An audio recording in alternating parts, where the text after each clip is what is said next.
Welcome back to the channel. This is the action figure grader. There is no let up at Hakes. They just started their November auction session.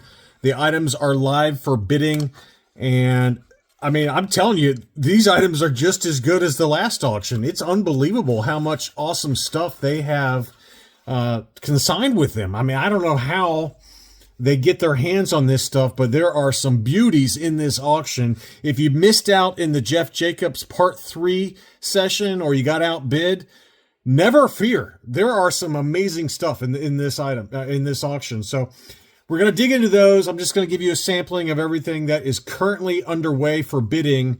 Before I do that, I need to say a quick thank you to two new Patreon supporters, Brian Saint and Nathan Wright. Thank you guys so much for becoming Patreon members. I really appreciate all of you guys that help support the channel. Okay, well,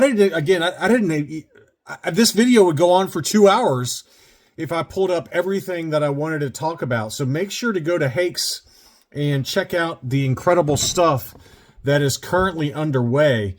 But I just wanted to give you guys a sampling. I mean, it's everything from early stuff all the way through, the later stuff for the Star Wars line. And the auctions end on November 19th. The 20-minute countdown clock begins Wednesday, November 19th. And obviously there is a buyer's premium for anyone bidding if you're new to Hakes. If you pay by wire, bank wire, instead of credit card, the buyer's premium drops from 18% to 15%. So keep that in mind if you want to do a bank wire to save some money on the back end. But here we go. Here is an early bird telescoping Saber Luke early bird kit, AFA 80. So this one has the double telescoping Saber Luke inside that baggie. Very nice condition for the early bird kit. And AFA 80 for that one. So that is at auction. They've got the value codes for all of these. Sometimes they come in below the value code. Sometimes they blow it away. So you never know. I think that value code is right on the money. It'll probably end up somewhere in the middle of that value code range of 10 to 20,000. They've got the action display stand. Now, the interesting thing on this action display stand is that it's an uncirculated 75. So somebody actually submitted this to AFA many years later after AFA was founded, still factory sealed inside the shipper box. And it was displayed and, encapsulated by AFA. The sticker sheet for the labels for the first 12 figures is nicely displayed there. This is a really cool display. And when have you ever seen an AFA 75, U75, uncirculated 75 for that? That's a really awesome item. There are a couple of comic books that I accidentally forgot to mention. There are obviously a huge political memorabilia, comic book original art, whatnot, but I did want to show at least a couple of comics from the Star Wars original Marvel line because there are a couple of hot ones here. We got Star Wars #1 in a 9.8 with white pages. And we've been seeing those consistently sell around $2,500. So that one's at auction there. And the starting bid on that one's $1,000. But here was the cool one. This one is a direct edition Star Wars #42, which is the first appearance of Yoda and Boba Fett in standard US comics. And this one has been signed by Jeremy Bulloch. And it says, "Solo is mine." And it has Boba Fett underneath Jeremy Bulloch's autograph. So that's a 9.8 signature series, yellow label with white pages. That's a really awesome book. I got to be honest with you. I might bid on that. I might bid on that one. That would look really nice next to my blue label 9.8. So I'm keeping that one on my watch list. Full disclosure. Okay, I might bid on that one. But that's really cool. You can see the signature there. Jeremy Bulloch, "Solo is mine." I thought that was a really cool looking book there. So pretty unique.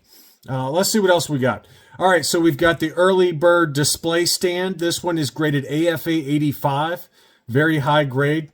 Look how beautiful that is. That is a really nice, that would make a nice centerpiece for, if you got like a 12-back collection, you could have that one kind of as your centerpiece there. So that's really cool. Next up, this is another one. We've seen a few of these over the years, but this is the kind of retail display stand for the first 12 figures. So the first 12 mint on cards would be inside this kind of shelf display for, at retail for the first 12. 12 exciting action figures from the smash hit movie Star Wars. Authentic costumes, movable arms and legs. Pretty cool. And you can see how AFA very smartly included like an acrylic piece inside there to keep it from accidentally collapsing and whatnot. So I just think that is a really nice display. This would obviously be a very large acrylic box, so you'd have to have, a pretty substantial shelf space there for this one. But that's graded AFA 80 on that one. The value code on that one's $5,000 to $10,000. On to some early card backs. Again, I didn't include everything, but here is the Takara sticker 12 back B AFA 80 for Luke Farmboy. You can see the Japanese Takara sticker there. Unpunched, crystal clear blister. What a stunner. We've got a vinyl cape Jawa AFA 85 plus, and it's every bit of an 85 plus. You can see no staining to the vinyl cape Jawa there. You can see maybe a little bit of discoloration right there on the collar, but overall, this is like really zoomed in, so keep that in mind. But AFA 85 plus, and here are the subscores: 85, 90, 90. Wow. So I don't know if that's a 90 score for the figure anymore, because it does have a couple little spots on the cape, but it's very minor. But still, that's a beauty. They got the value code on that one at $20,000 to $35,000. Here was an interesting one. This is a 12 back B Han Solo small head, but it's got an upside down figure stand. I've never seen that before. Card 70, blister 70, figure 80. And this is the only AFA graded example, obviously, because it's kind of a strange factory error. Wouldn't even know how you'd notice that, but it is an upside down figure stand on that Han Solo small head 12 back B.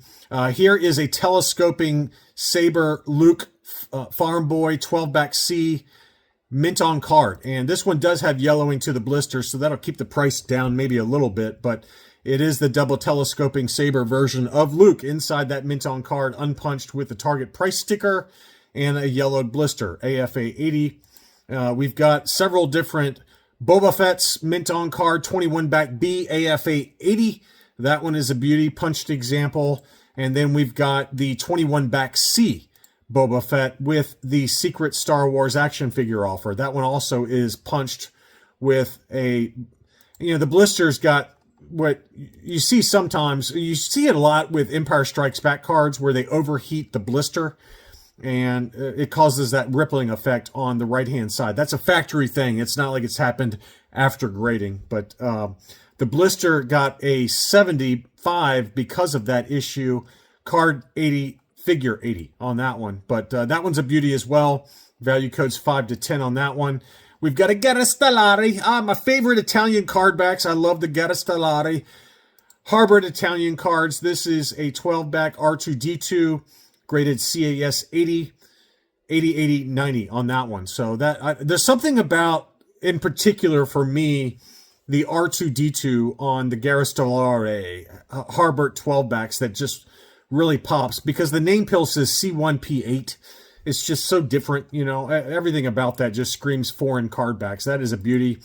We've got the Cantina Adventure Set. This includes the SWC baggies for all the Cantina creatures, including the blue snaggletooth that's inside.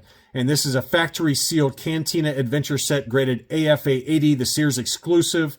We saw one recently that went for massive money, so this one probably will follow in that same that same price point, but that is a beauty as well. I mean, there are a number of really high-end vehicles and play sets in this auction. I mean, I was not expecting this auction to be so diverse and such high-grade items throughout. I mean, there's a radio-controlled JCPenney land speeder in this auction, and obviously the radio-controlled Jawa Sandcrawler is a holy grail for a lot of folks. This one's an AFA 80. And you can see that there. That one is just an awesome item there. Here's the Sonic-controlled land speeder That is a very, very tough to find item in such high grade. This is an AFA 80 JCPenney exclusive, and that one will definitely break the $5,000 number on the low end of the value code.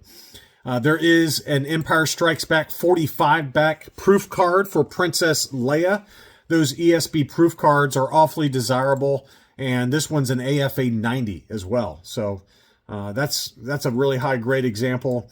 You know, because it's got a soft spot in my heart, this is one of the my favorites for the Empire Strikes Back line, and that's the debut card for Luke Hoth. You can see a little bit of yellowing or discoloration to the figure there on the left-hand side. So, you know, zoom in on all the items, obviously, but this is an AFA 80, and this is the debut for Luke. Crystal clear blister, unpunched, no price sticker. Mwah! Chef's kiss. This is one of my favorites. So the starting bid on that one is $300. They got the value code at 700 to 1,000. That's, I guess, about right. It might go a little bit above that, in my opinion. Here is a 48 back B for Yoda, which the 48C is what you usually see, but this is the 48 back B where they put the sticker on the back of the 48s. And this is for Yoda. This is not the Cater Factory gray head Yoda. This is just a regular light green head. The 48Cs is where you really saw the Cater gray head Yodas inside. So this is the 48 back B, but still a really nice one. AFA 80. And, you know, lots of different price points. This is the one I really want just to make my wife as angry as possible. I think I would get a divorce. You would either read my obituary on Facebook in the Star Wars groups if I bought this, or I would be single. Okay, so this is a life-size replica of Han Solo in carbonite. It's a light-up, light-size replica. How insane is this? God, I would love to have this. I would just have it behind me. I would have it right here behind me, like right next to me. And it would be like Han Solo in carbonite is whispering in my ear as I made my videos. But no, my wife would absolutely murder my face if I did that. She would stab me in my ear. Okay. It would be a weird, really exotic spot. It wouldn't be the face. It wouldn't be the heart. It would be somewhere really exotic, like my ear. Or my elbow, okay, if I bought this. So that's not happening. But they got the value code on that one at $5,000 to $10,000. That is awesome. And there is a transition Kenner Canada card back. These are pretty unique. We're in Canada, and as the line of toys was transitioning over from the Empire Strikes Back to the Return of the Jedi, there was a lot of overstock Kenner Canada items, ESB cards, where they slapped those stickers on there, the Return of the Jedi stickers. So and it was only a limited time that these were available. So these are very, very desirable. This is obviously the Black Bespin Guard Return of the Jedi transition sticker graded AFA 70 plus. That shouldn't be too expensive because that one is a fairly common transition sticker Kenner Canada card back, and it's also fairly low grade. But I wanted to point that one out because that's a pretty cool one if you're into that kind of stuff. Here is a beauty. This is a really rare one in terms of grade. This is the single highest graded example of the 48 back transition Princess Leia. Clear blister, the 9-num offer. That one is going to go for a ton of money. That is just something about Leia on the Return of the Jedi cards that really pops. And I guess it's because they're so rare that you don't see them that much. But this is the highest graded example, AFA 85 with an archival case, punched example. And there's only one tri-logo that I saw, doing my casual glance for this, but this is an AFA 85 plus Palatoy tri-logo Leia Hoth. Wow. Unpunched, no price sticker, AFA 85 plus. Man, what a beauty there. And that is scratching the surface, folks. I mean, there is a 48 back transition Han Solo, unpunched, AFA 80. There's lots of other Return of the Jedi cards. There's a Luke Gunner, AFA 85, yellow blister. There's two different Return of the Jedi Boba Fett's, both of them with the sand scene, 77 back A's, AFA 80 and AFA 70. There's lots of different baggies and mail-away items. There's plenty of different Return of the Jedi vehicles. There's an AFA 85 none higher in the pop for the Return of the Jedi AT-AT. I mean, how beautiful is that? AFA 85. Unbelievable. There's carrying cases. There's lots of Power of the Force cards. AFA 80 Yoda, Power of the Force. They do have the very tough to find Gamorrean Guard on the Power of the Force card, graded AFA 80. The very tough to find AT-AT Driver, the Australian exclusive with the Warwick coin, AFA 75, the Biker Scout. Here's an interesting one. This is a Luke Stormtrooper loose graded first shot photo sample. So it's a first shot figure. You can see the different hair color on this one. It's a lot lighter brown on the hair color, and it's graded AFA 75. Yeah, light brown hair. So it's even labeled on the AFA label. Archival AFA 75. Prototype helmet. First shot action. I mean, this is like big time stuff that we've got in this auction. There's lots of the mini rigs from the Power of the Force line. There is a Glasslight R2-D2 pop-up saber, AFA 60. A Droids Boba Fett, AFA 75. Another Glasslight Droids Vlix mint on card, graded AFA 50. Only 13 examples are graded by AFA for the Vlix mint on card. This does have the blister support, thankfully, on this one, just given the fragility of and rarity of such an item there. And they even have certified full sealed wax boxes of the trading cards. So there's PSA trading card. I mean, this is just an incredible auction for Star Wars items. And, you know, there's about 250 items altogether in this auction. So hopefully you find something within your price point. I mean, it's got everything. So I just wanted to make people aware that this auction is now underway, and the bidding ends on the Star Wars items on November 19th. That's all I've really got for this video. Thank you so much for watching, and I'll be back soon.